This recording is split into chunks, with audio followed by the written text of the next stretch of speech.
I am here on Giant Steps with the award-winning composer and master of the tuba, Theon Cross. You may know him predominantly as a quarter of the brilliant jazz group Sons of Kemet, but he is just about to head out on a tour of the UK in celebration of his latest solo album, Intra-I. So, hello, Theon. Thank you for coming on the show.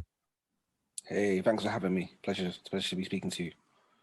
To go straight into the new album, then, that I read the title Intra-I means within self. So, sort of, how did you decide on this as a title, and how does it represent the themes on the record? Well, the album was born out of a lot of time for self-reflection in lockdown. I think I had a lot of time with myself and a lot of time after quite a bit of extensive touring to actually sit down and think about what I wanted to express. Um, and I think through the process of making the album, which is all about using the tuba as a means um, to explore my identity and explore my heritage and explore like themes of self-growth, it felt important for me to have a title that represented that.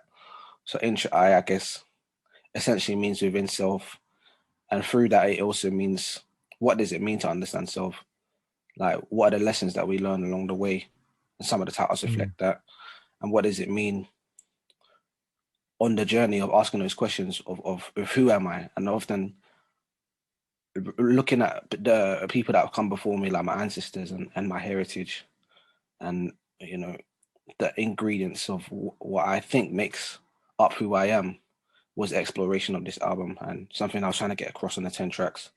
You sort of said there about using the tuba to sort of explore your identity and yourself, and I'm sort of quite interested to see, sort of, to know a bit about your approach to the recording process and how it differs for a sort of a solo album compared to a Sons of Kemet record. I read that you collaborated on this album with producer Emre Ramazanoglu, and sort of nearly every sound is made from your tuba. You credited him with showing you the world of sound possible on your instrument. So, sort of, how did this collaboration enable this, and sort of what do you mean by that?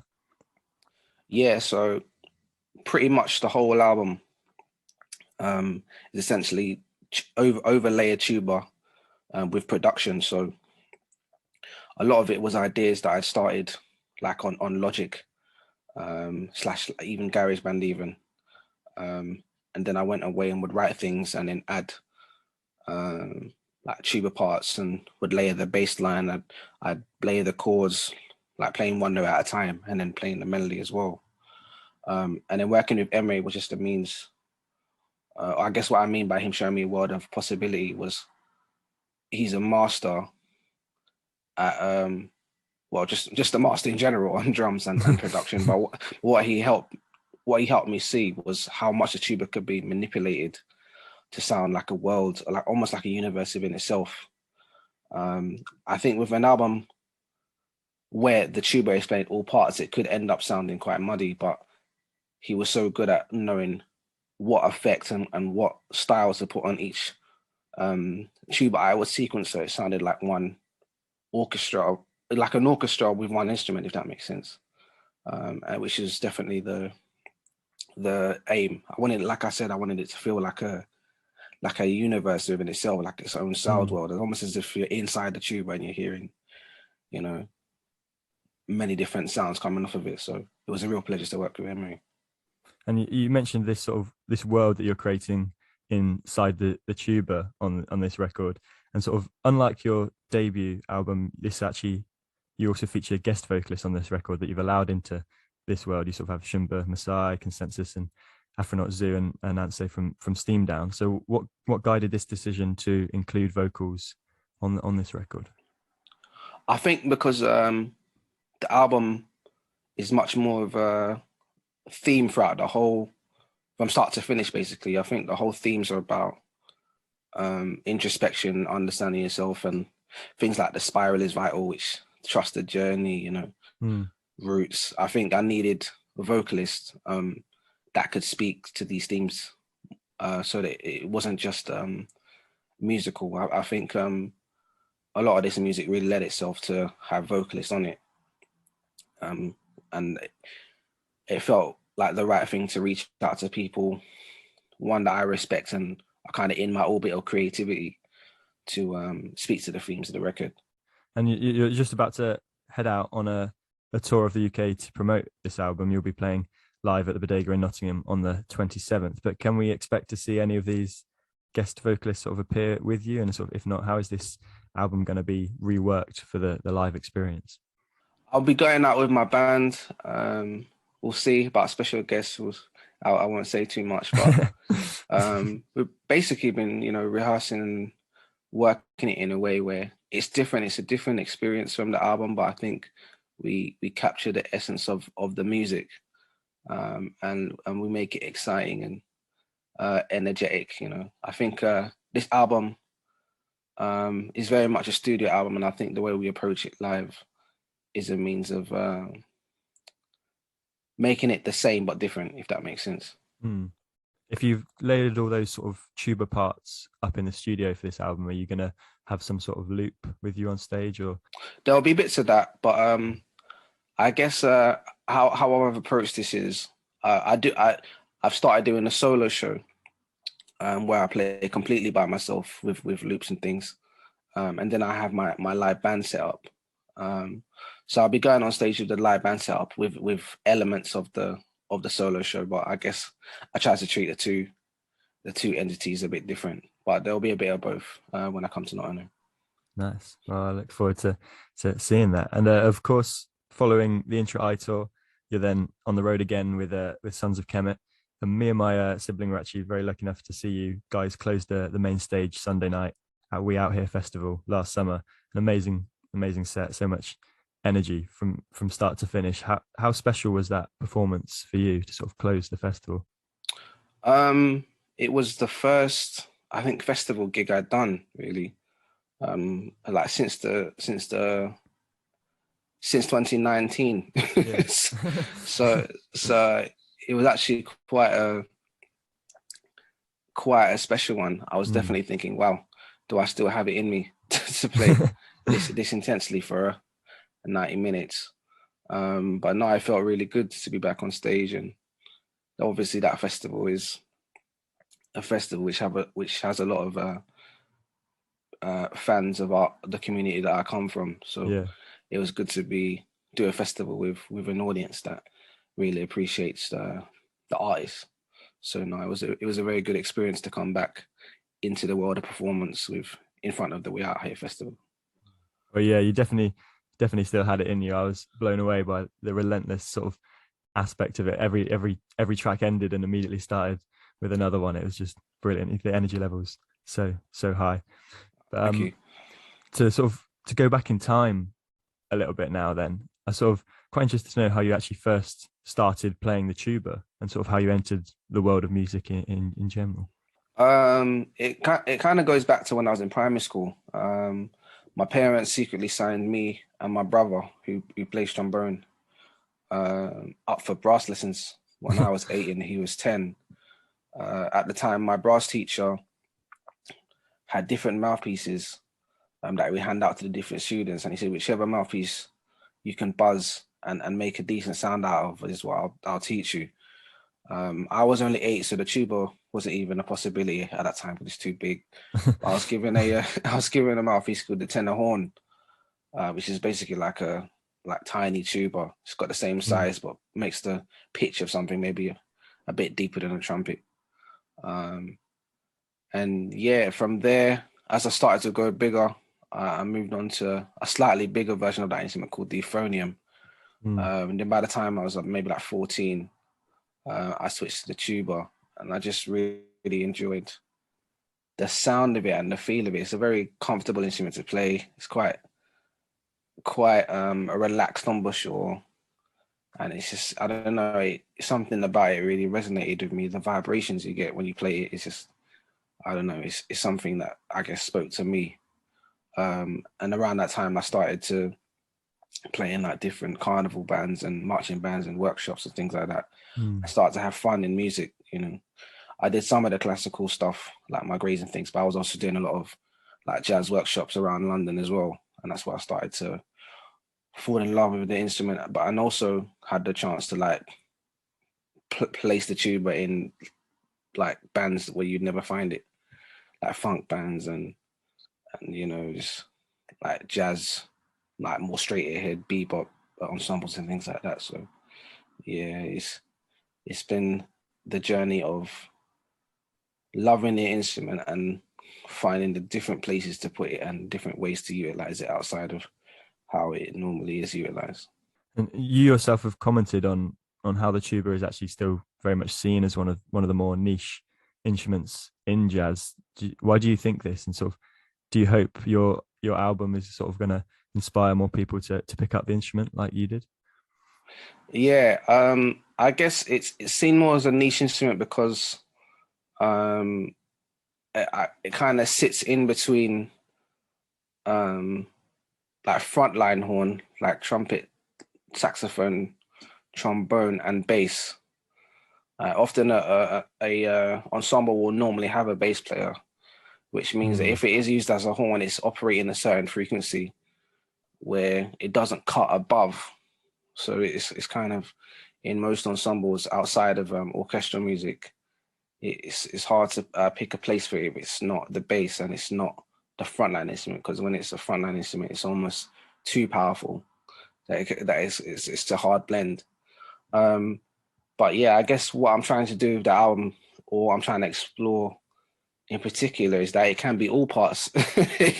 It can be a band in itself, especially because it's got a massive range. It can go down to like really like pedal tones, which can rumble a stage, but also can go extremely high. It's got a mm, massive range, and within that range, there's just so much color that you can get out of it. And I guess that's what I was trying to explore with this album, but by really utilizing all tones and ranges of it, and then obviously how funky it can be as a bass instrument, and yeah. how it's a very good substitute for your electric or your upright or synth. You know, Mm. it's got a unique sound in itself. I like that. I like that description of the tuba can be a band in itself. I like that. That's a Yeah, nice. That's a yeah. nice advert for the instrument. Yeah.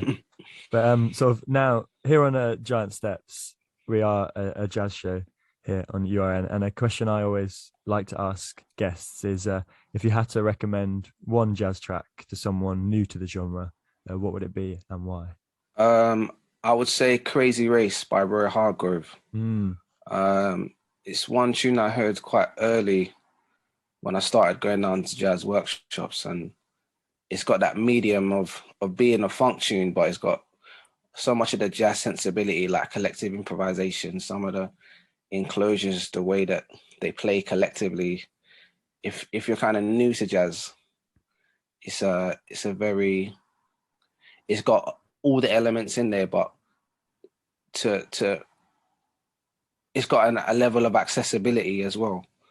mm. So yeah, I still bang it out a lot these days. It's just and I feel better. so, so I think Crazy Race is one of those introductory tunes to the genre, I think. Nice. Well, we'll play that a little bit later on the show. Quite interestingly, that's the third Roy Hargrove different track we've had recommended by guests on this show now. We actually Jackson Method and Corto Alto both also recommended a different Roy Hargrove track. So he definitely seems a good gateway accessibility. Yeah, he's rest in peace, Rehago. He was Mm, a phenomenal musician and just had such a deep um knowledge for the music, and such an infectious way of playing, which just spoke to people, and definitely spoke to me as well, and still does. definitely. Definitely. Now, to sort of just to finish off a little bit by going into a little more detail on a few tracks on your Yeah. album. I read that your dad sadly passed away in Hmm. 2020. Sorry to hear that. But both the tracks "Watching Over" and "Forward Progression 2" are tributes to him. So how did these sort of tracks come into being, and how important are they to you? Very. I think funny enough, in an album where you're exploring who you are, I think reflecting on who your parents are and Mm, the relationship you've had with them is part of that process. And during the creation of this album and during the pandemic, I experienced a loss that is devastating. And I think the right way to celebrate him and to kind of show my emotions and my admiration and my respect for him is to leave behind music that will outlive me.